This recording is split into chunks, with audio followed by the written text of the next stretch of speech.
போதுமா? நான் வைக்கிட்டா? பா இல்ல, அங்க உங்களை பார்த்துக்க யாரும் இல்ல, தனியா தான் இருக்கீங்க. நேரத்துக்கு சாப்பிட்டு உடம்ப பார்த்துக்கோங்க, சரியா? விசாரிக்கிற நேரத்தை பத்தியா? நல்ல பொண்ணுமா நீ. போய் தூங்குமா, நாளைக்கு அடிக்கிறேன். சரிப்பா.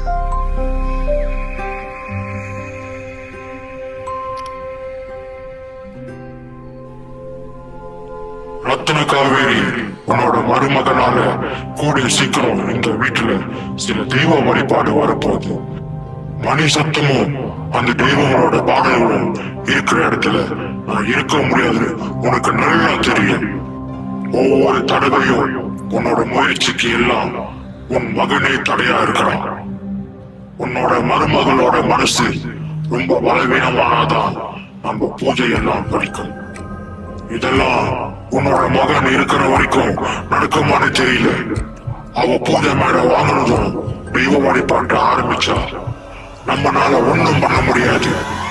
நமக்கு நேரம் அதிகம் இல்ல ரத்ன காவேரி. அது வரைக்கும் நான் சும்மா இருக்க மாட்டேன். கூடிய சீக்கிரம் என் மக மனசுல இவ மனநல சரியில்லாதவன் காட்டி மாந்திரிக மூலியமா இவளை சொந்தமா தூக்கல தொங்க வைக்க போறேன்.